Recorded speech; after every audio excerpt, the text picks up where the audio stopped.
오늘 여러분들과 세 가지 함께 나눠보겠습니다. 첫 번째는 바울과 대제사장의 논쟁, 사도행전 22장 마지막 절 건너뛰고 우리는 23장 1절에서 5절까지 있는 말씀 여러분들과 보겠습니다.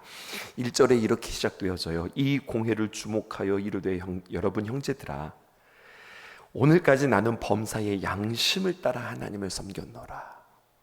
여러분, 사도 바울이 와서 저는 양심에 따라 하나님을 이렇게 섬긴 사람입니다 라고 이야기할 때에 우리는 그의 삶을 알기에 우리는 맞습니다, 그렇죠 라고 인정할 거예요. 바울의 진실한 삶을 우리가 알기 때문에 그렇습니다. 바울은 그렇게 하나님을 진실하게 섬겼던 사람입니다. 복음을 전하면서 어떤 대가도 바라지 않았고요, 또 복음을 위하여서 스스로 도구되어지는 것을 그는 기쁨으로 여겼고요, 복음 자체가 바울에게는 보상이었고 그리고 칭찬이었고 대가였습니다. 이어서 당시 대제사장 아나니아가 말합니다. 2절에 보니까 대제사장 아나니아가 바울 곁에 서 있는 사람에게 그 입을 치라 이렇게 명하게 되었습니다. 종교 지도자 아나니아는 단번에 바울을 제압하려고 합니다. 그의 입을 막고 그의 삶과 그의 존재를 부정하려고 그래요. 무엇 가지고 그렇게 합니까? 자신이 가지고 있는 권력 가지고 그냥 꽉 눌러버리는 거예요. 바울의 삶을 소상히 알기 때문이 아닙니다. 그는 바울이 어떤 삶을 살았는지 모릅니다. 아나니아가 어떤 대단한 영적인 사람이어서 바울의 감추어진 죄까지 다 보기 때문에 그가 그렇게 이야기했는가? 아닙니다. 아나니아가 누구일까요? 본문은 그를 대제사장, 종교의 최고의 지도자라고 우리에게 이야기해요.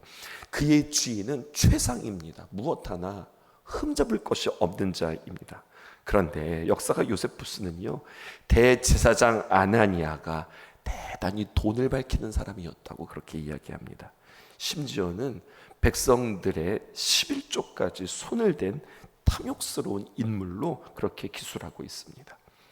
아나니아 많이 등장하죠. 아나니아 삽비라 할 때 그 아나니아, 또 사도 바울을 도왔을 때 있었던 예수님의 제자 가운데 아나니아, 또 대제사장 아나니아, 하여튼 아나니아가 엄청 많아요. 왠 줄 아세요? 그 이름의 뜻이 너무 좋은 뜻이거든요. 그 아나니아의 뜻이 뭐냐면 이름은 멋져요. 시온이라는 뜻이에요. 우리 큰아이도 시온인데 이게 무슨 뜻이냐면 하나님이 거하시는 땅, 하나님이 임하시는 자리. 여러분, 그렇게 참 좋은 이름을 가지고 좋은 직분을 가지고 그는 하나님 앞에 참 감사하면서 선한 영향력을 가지고 살아가야 하는데 자리에 걸맞지도 않고 이름에 걸맞지도 않고 사사로운 이익에 눈이 멀어서 하나님의 이름을 보고하고 하나님께서 자신에게 주신 직분을 자기가 사용합니다. 하나님을 멸시하면서 살았다고 하는 이야기예요. 바울은 대제사장을 향하여서 3절에 회칠함 담이라면서 비난의 목소리를 냅니다. 바울도 담대하게 이야기하죠. 3절 보세요. 바울이 이르되 회칠한 담이여 하나님이 너를 치시리로다. 지금 바울은 만만한 입장이 아니거든요. 목숨이 왔다 갔다 하는 입장입니다. 그냥 그 한마디에 그는 붙잡히고 채찍에 맞고 죽을 수 있는 자리에도 있습니다. 하지만 그 담대함이 어디에서 생겨나는 걸까요? 하나님과 함께하자. 지금 그 최고의 권력 앞에서 그는 진실로 그를 미워서가 아니라 그의 연약함을 정확하게 지적합니다. 내가 나를 율법대로 심판한다고 앉아서 내 자신 스스로가 율법을 어기고 나를 치려고 그러는가? 이렇게 이야기하죠. 주님께서 우리에게 뭐라고 이야기하냐면 내가 아무리 내가 표현하고 말하고 또 나의 위치가 있고 많은 사람들이 나를 평가한다 하더라도 성경은 우리에게 두려우면서도 너무나도 분명한 말씀 한 가지를 해줍니다. 그것은 바로 무엇이냐? 그 열매로 그 나무를 안다는 거예요. 말이 필요 없어요. 굳이 나를 설명할 필요 없어요. 나의 삶에서 맺어지는 그 열매가 바로 나라는 거예요. 여러분, 이것이 우리에게 아주 도전이 되어지는 말씀입니다. 아나니아는 대제사장이니까 그의 옷이 어땠을 것 같아요? 화려했을 것 같아요? 아니면 남루했을 것 같아요? 화려하죠. 또 그의 목소리는 어떤 목소리였을 것 같아요? 그는 대제사장이잖아요. 대제사장의 목소리, 그 직분에 맞게 얼마나 근엄한 목소리였을까요? 또 그 직분에 맞게, 그 위치에 맞게 그의 행동 거지나 그의 걸음은 어땠을까요? 참 경건하고 참 위험 있어 보이지 않았을까요? 그런데 아나니아는 그러한 경건의 모양만 있을 뿐 경건의 능력은 없는 사람이었습니다. 아나니아는 바울의 입을 칠 것이 아니라 자신의 입을 쳐야 했고요, 자신의 마음을 쳐야 했고요, 그는 주님 앞에서 돌이켜서 자신의 무릎을 쳐서 그 앞에 엎드려야 했던 사람입니다. 나중의 일이에요. 나중의 일이지만 훗날 이 유대인의 반란이 일어납니다. 그리고 대제사장 아나니아는요, 그 성난 유대인들에게 처참히 살해되었습니다. 그게 그의 인생의 말로입니다. 여러분, 우리가 이 땅에 살아가면서 하나님을 참 사랑할 뿐만 아니라 하나님을 경외하는 마음이 우리 마음에 생겼으면 좋겠어요. 한 목사님 저한테 그렇게 이야기해 주셨어요. 목사님, 제가 예전에 인생 살아가면서 참 방황하고 참 못된 짓 하면서 살았잖아요. 그런데 하나님을 믿고서도요, 그게 쉽게 떨어지지 않더라고요.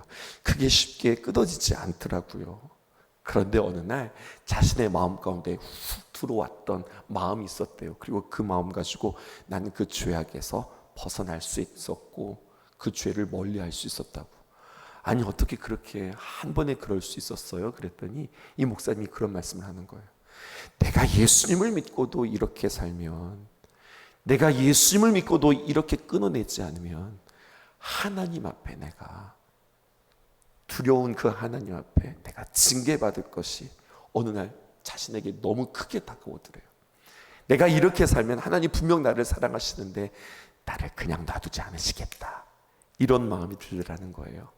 그 생각, 그 두려움이 자신에게는 너무나도 크게 다가와서 하나님을 두려워하는 마음으로 그 죄를 멀리하게 되었다고, 그렇게 저한테 이야기해 주시는 말씀 듣고, 우리가 이 땅에 살아가면서 하나님을 알 뿐만 아니라 그 하나님을 참 사랑할 뿐만 아니라 그 하나님의 귀한 은혜에 우리가 참 감사하면서 살아갈 뿐만 아니라 그 하나님을 경외하는 삶, 그 하나님을 참 건강한 마음으로 두려워하는 삶, 이것도 우리의 삶의 경건에 참 큰 도움이겠다, 이렇게 생각되어졌어요. 하나님의 사람은 누구입니까? 하나님의 영에 따라, 하나님의 모든 일에 우리에게 주시는 양심에 따라, 직감에 따라, 또 주님께서 우리에게 주시는 말씀에 따라 하나님을 섬기는 자. 그러니까 우리 일상에 경중은 없는 거예요. 큰 일을 할 때는 하나님 앞에 귀하게 음성 듣고 의지하면서 나아가고, 작은 일은 이런 것쯤은 그냥 내가 알아서 합니다, 이런 것이 아니라 모든 것에 다 하나님을 의지하고 하나님의 영에 따라 또 내게 주시는 그 귀한 마음을 놓치지 않고 살아가는 저와 여러분들 되어지길 주님의 이름으로 축복합니다. 사도 바울이 위기를 만나자 두 번째, 하나님께서 그에게 놀라운 지혜를 주세요. 그 지혜로운 변론으로 말미암아 위기를 넘기는 이야기가 성경에 기록되어져 있습니다. 위에서는 지금 대제사장 아나니아를 다루었잖아요. 다음으로 바울은 바리새인과 사두개인을 대합니다. 바리새인은 누구입니까? 철저하게 율법을 지키고 철저하게 경건생활을 하고 철저하게 절제되는 삶을 살았던 삶, 이 삶을 자신 스스로 참 자부하면서 살아갔던 사람들이 바리새인이었습니다. 그리고 여러분들 아시다시피 바울은 누구였냐면 이 바리새인이었어요. 사두개인은 누구였습니까? 그 당시 종교 지도자들이었어요. 참 아이러니한 것은, 전에 여러분들에게도 말씀드렸지만 그렇게 제사장으로서 종교 지도자로서 사람들을 하나님 앞에 세우는 그들이 정작 죽음 이후에 사후의 세계에서는 믿지 않았어요. 여러분, 이런 아이러니가 어디 있어요? 종교 지도자들이 영적인 세계에 대해서, 천사와 마귀에 대해서 부정하는 사람들이었어요. 특별히 죽음 이후에 하나님의 나라를 믿지 아니하고 오직 현세적인 신앙에 사로잡힌 자들이었으며, 그리고 로마 권력과 함께 결탁하여서 로마 정부에 아부하는 자들이 그 당시의 종교 지도자들이었다는 거예요.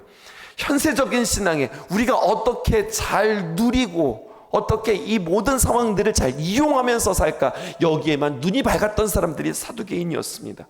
모든 권력을 가지고 있었고 모든 부를 누리고 있었고, 굳이 영생과 심판 이거 관심 없고 이것들을 가지고 내가 이 땅에서 어떻게 누리면서 살아가고 이것을 어떻게 우리 자식들에게 나누어 줄까, 여기에만 혈안이 되었던 사람들이에요. 이것을 잘 알았던 바울이 이것을 이용합니다. 공회 앞에서 뭐라고 이야기냐, 나는 바리새인입니다, 그리고 나는 부활을 믿는 사람입니다, 이렇게 이야기하는 거예요. 맞죠? 부활을 믿는 사람이죠. 근데 사도 바울이 말하는 부활과 바리새인들이 말하는 부활은 조금 다른 거예요. 하지만 단어의 표현은 같은 겁니다. 내가 오늘 이렇게 신문받는 것은 부활을 믿기 때문에 신문을 받고 있습니다, 이렇게 이야기해요. 사도 바울이요, 살짝 하나를 빼놓아요. 무엇을 빼놓냐면 이거예요. 내가 이렇게 신문받는 것은 예수의 부활을 믿기 때문입니다, 이렇게 이야기하지 않고 예수님이라고 하는 말을 빼놉니다. 그리고 뭐만 이야기해? 내가 부활을 믿기 때문에 내가 이렇게 지금 신문을 당하고 있습니다, 이렇게 이야기하니, 부활을 믿는 바리새인들은 이 사도 바울을 옹호할 수밖에 없는 거예요. 여러분, 사도 바울의 발언에 부활을 믿는 바리새인들과 부활을 믿지 않는 사두개파 사이에 이제 갈등이 시작되어지는 겁니다. 싸움의 이유는 요약하면 부활이 있냐 없냐, 이것을 가지고 그 안에 집안 싸움을 만든 거죠. 그 이야기가 6절에서 8절에 있는 이야기입니다. 바울이 그 중에 일부는 사두개인이요 다른 일부는 바리새인인 줄 몰랐어요, 알았어요? 알았습니다. 그리고 공회 외쳐 이르되, 여러분 형제들아, 나는 바리새인이요 또 바리새인의 아들이라. 나 철저하게 뼛속부터 바리새인이라는 이야기죠. 죽은 자의 소망 곧 부활로 말미암아 내가 이렇게 신문을 받는다. 내가 지금 이렇게 신문 받는 이유는 나의 믿음 때문인데, 나는 무엇을 믿는 사람이냐? 부활을 믿는 사람이다, 이렇게 이야기하는 거예요. 이 말을 한즉 7절에 바리새인과 사두개인들 사이에 다툼이 생겨 무리가 나누어집니다. 어떻게 나누어졌을까요? 바리새인과 사두개인으로 나누어지는데 그들의 나누어지는 기준은 부활을 믿느냐 믿지 않느냐, 이것으로 나누어지는 거예요. 8절 보세요. 이는 사두개인은 뭣도 없다고 하는 겁니까? 부활도 없고 천사도 없고 영도 없다고 그렇게 주장하는 사람들이었고, 바리새인들은 부활도 있고 천사도 있고 영도 있다, 이렇게 이야기하는 거예요. 이 분쟁이 너무 격렬해지자 천부장이 바울을 보호하기 위하여서 영내로 데려가는 상황이 이제 펼쳐지는 겁니다. 여러분, 생각해 보십시다. 이 부활이라고 하는 이 내용만으로 그들의 신앙이 얼마나 허상이라고 하는 것을 우리에게 이야기해 주고 있어요. 위선과 탐욕을 가리기 위하여서 종교적인 허울을 뒤집어 쓰고 있었지만, 여러분, 그 어설픈 허상은 그들의 진면을 오히려 드러내줍니다. 겉으로는요 권위로 포장했어요. 그리고 화려해요. 행동거지나 목소리가 위엄이 있어요. 하지만 이러한 모든 것들이 마치 광대 같아요. 우리로 하여금 웃음 짓게 합니다. 오히려 그 권위, 그 화려함이 초라해 보이고 그리고 불쌍해 보입니다. 높은 자리에서 종교 장사꾼으로 앉아있는 공회원들과 자신들의 이익만으로 그렇게 같이 야합했다가 금세 갈라지고 서로 맞니 틀리니 옥신각신하면서 싸우는 모습과 대조하여서 지금 사도행전의 저자는 우리에게 한 사람을 또다시 세우는데, 그 대제사장과 상반되어지는 사도 바울이에요. 그는 얼마나 초라합니까? 그가 제대로 먹기나 했을까요? 그렇게 신문을 받고 그렇게 사람들에게 매질을 당하였으니 그의 모습은 얼마나 초라할까요? 그런데 그의 눈빛과 그의 행동과 그의 목소리와 그의 뜻은 그 어떤 권위도 따라올 수 없을 만큼 당당합니다. 딱 보아도 멋있어 보입니다. 딱 봐도 저 안에는 정말로 살아계신 하나님이 계시구나. 이것들을 말하지 않을 수 없는 모습이었습니다. 그리고 이 본문을 읽는 오늘 우리에게 사도 바울은 이렇게 이야기하는 듯합니다. 골로새서 3장 1절에서 3절에 있는 말씀입니다. 그러므로 너희가 그리스도와 함께 다시 살리심을 받았으면 너희가 거듭났는가? 너희가 복음을 만났는가? 그러면 너희는 찾아라. 찾되 어떻게 찾느냐? 위의 것을 찾아라. 거기는 그리스도께서 하나님 우편에 앉아 계시느니라. 위의 것을 생각하고 땅의 것을 생각하지 말라. 이는 너희가 죽었고 너희 생명이 그리스도와 함께 하나님 안에 감추어졌습니다. 사랑하는 성도 여러분, 사도 바울이 그렇게 모습은 남루했지만 그가 흔들리지 않고 권위가 있었고 많은 사람들에게 감동이 되어졌던 까닭은 바로 무엇인가? 그는 위의 것을 찾는 사람이었습니다. 또한 땅의 것을 생각하지 않고 하늘을 생각하는 사람들이었습니다. 그리고 너희가 죽었고 너희의 생명이 그리스도와 함께 하나님 안에서 감추어졌다라고 하는 것은 자신의 자아가 죽고 내 안에서 살아계신 예수님이 계속해서 그 안에서 역사했기 때문에 그렇습니다. 10절 보실게요. 큰 분쟁이 일어나니 천부장은 바울이 그들에게 찢겨질까 하여, 이러다가 바울이 아주 그냥 찢어지겠구나 생각해서 군인을 명하여 내려다가 무리 가운데 빼앗가지고 영내로 들어가라 지금 보호하고 있습니다. 누가 보호하고 있습니까? 천부장이 그를 보호하고 있어요. 천부장, 다른 말로 표현하면 1000명의 군대를, 1000명의 군인을 인솔하는 군대 장관이죠. 백부장, 천부장 이러잖아요. 로마인의 손에 의하여서, 이방인의 손에 의하여서 그가 구원받는 모습을 보게 되었습니다. 오늘 본문을 가만히 읽어보면요, 사도 바울은 대단히 어려운 형편에 있는 것 같아요. 사도 바울을 지금 사방에서 죽이려고 으르렁거리고 있습니다. 여러분, 한 사람이라도 나를 죽이겠다고 달려들면 그것이 얼마나 두려울까요? 근데 한 사람이 아니라 수많은 사람들이 나를 죽이려고 벼른다면 여러분, 그게 살맛이 나겠습니까? 얼마나 두려울까요? 심적으로 두려운 것뿐만 아니라 육체가 지금 결박당하는 상황이고 신문을 당하고 지금 재판 앞에 놓여 있는 상황입니다. 로마 군인에게 채찍질을 당할 뻔도 하였습니다. 대제사장이 사도 바울의 입을 치라 이렇게 명합니다. 이제 그는 며칠 후면은 그가 사형 판도를 받을 수도 있습니다. 그런 중에서 사도 바울은 담대했습니다. 어떻게 그가 그럼에도 불구하고 흔들리지 않고 담대할 수 있었는가? 마지막 11절입니다. 주님의 격려가 그에게 있었던 거예요. 그리고 오늘 이 말씀을 우리는 붙잡아야 할 말씀입니다.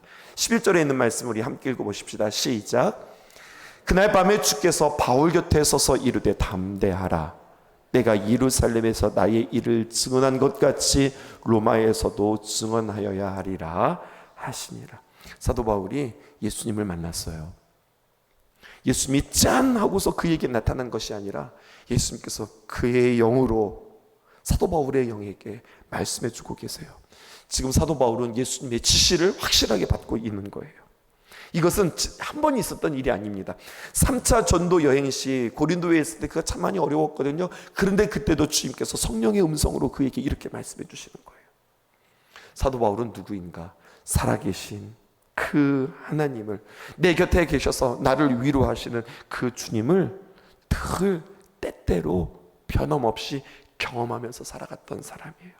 그렇기 때문에 그에게 그러한 담대함이 있었던 겁니다. 그리고 하나님께서 그것을 의로 여기시는 겁니다. 창세기 15장 6절에 보니까 여호와 하나님을 아브라함이 믿었습니다. 그 믿음 가지고 여호와께서 그를 의로 여겼다, 그렇게 이야기하는 거죠. 바울에게 있어서 회방하고 방해하는 무리들에 있어서 그는 담대했지만 한 가지, 그가 담대하지 못하고 조급한 게 한 가지가 있었어요. 그것은 바로 무엇이냐? 사명에 있어서는 담대했습니다. 두렵지 않았습니다. 근데 조급함이 있었어요. 그건 바로 무엇이냐면, 내가 예루살렘에 와서 죽을 각오는 했지만 결박을 당하는 죄수 신분이 계속 그에게 매여 있자 그에게 좀 답답한 마음은 있었던 거예요. 왜 답답하냐? 내가 지금 빨리 로마에 가서 하나님의 귀한 복음을 전해야 하는데, 분명 내가 죽는 것에 대한 두렵지는 않는데 내 사명을 감당하지 못할까 봐, 하나님의 복음을 전하지 못할까 봐 그 마음 가운데 조급함이 있는 거예요. 그런데 나중에 사도 바울은 알게 되어집니다. 조급함 가운데 내가 지금 이렇게 결박당한 것이 이것이 하나님의 계획이구나, 이것을 알게 되어져요. 사도 바울은 그의 기도 제목 가운데 늘 빼놓지 않고 했던 기도는 내가 로마에 가서 하나님의 복음을 전할 수 있게 해주세요. 이것이 늘 그에게 1순위의 기도 제목이었거든요. 왜? 그 당시에 로마가 세계의 중심이었기 때문에 내가 대도시에 가서 내가 뭔가를 좀 해보겠습니다, 이러한 것이 아니라 세계의 중심에 있는 로마의 복음을 전하면 그 말씀이 더 쉽게 세상으로 전해질 것을 그는 확신했기 때문에 그래요. 이것이 사도 바울의 비전이에요. 또 하나님은요, 그 기도에 응답해 주시겠다고 약속해 주셨어요. 그런데 방법이 보이지 않는 거죠. 하나님 보여주셨어요. 나에게 담대함도 있어요. 하나님 약속해 주셨어요. 근데 지금 나의 형편은 묶여 있다고요. 하나님의 비전과 하나님의 응답과 나의 현실은 너무 달라요. 이 마음에, 그의 마음속에 조급함이 있는 거예요. 그런데 여러분, 고백해 보실까요? 하나님의 방법은 언제나 옳습니다. 죄수가 된 것이 기가 막힌 방법이고 옳은 방법일까요? 여러분, 죄수였기에 나중에 그는 그 죄수의 신분으로 높은 사람을 만날 수 있는 기회를 얻게 되었습니다. 만약 그가 평범한 그러한 일반 지도자로, 일반 전도자로 로마로 가게 되었다면 그는 일반 사람들을 만날 수 있었을 거예요.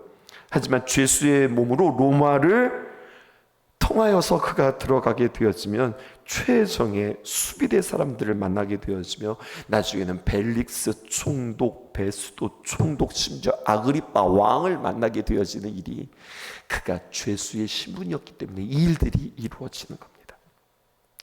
재판장에서 재판을 받아야 되니까 내 죄가 뭐냐라고 물을 때에 그때부터 그는 그들 앞에서 전도하기 시작하는 겁니다. 자신의 죄를 말하려면 자신이 고난받았던 것들을 이야기해야 하고, 고난받았던 것들을 이야기하려면 내가 무슨 말을 전하다가 고난받았는지 이야기하게 되어지면서 자연스럽게 그 당시의 지도자들에게 하나님의 복음을 전할 수 있는 기회를 얻게 되어지는 거죠. 또 죄수의 몸이었기 때문에 로마로 방문하잖아요. 그렇기 때문에 생명의 위협을 피할 수 있었습니다. 사도 바울이 선교사의 모습으로, 전도자의 모습으로 갔다면 로마로 가는 그 길 가운데 중간에 암살당할 수도 있었어요. 왜냐하면 여러분 아시지만 1차, 2차, 3차 전도 여행을 통해서 끊임없이 유대인들이, 정통 바리새인들이 사도 바울을 죽이려고 얼마나 노력했는지 몰라요. 그런데 하나님께서 로마 군대, 그 당시에 최고의 정예 부대를 딱 붙여놓고 그로 하여금 보디가드를 만들고 로마까지 안전하게 들어갈 수 있도록 하나님께서 다 준비하고 계획하신 거죠. 사도 바울을 부자유하게 만든 것이 아니라 사도 바울을 해하려고 하는 사람들에게 로마 군인들로 하여금 그들을 사용하여서 사도 바울을 보호해 주시는 하나님의 계획이에요. 죄수의 몸으로 로마까지 가는데 돈 한 푼도 들지 않았네요. 여러분, 로마로 갔는데 사실은 많은 재정도 필요하거든요. 그런데 그 로마로 압송되어지기까지 로마가 돈을 다 내주는 결국이에요. 그렇게 진행되어집니다. 사도 바울은 수입이 없는 사람이었거든요. 로마로 가려면 그 많은 비용들을 어떻게 준비해야 했을까요? 죄수도 들어가기 때문에 모든 게 다 공짜였다, 프리패스였다, 이렇게도 볼 수 있습니다. 내 생각대로 되지 않는 게 때로는 잘 되는 것입니다. 늘 강단에서 고백하고 우리는 그것을 믿고 살아가요. 예수님을 믿고 영접하는 자, 곧 그 이름을 믿는 자들에게는 하나님의 자녀가 되는 권세를 주셨다.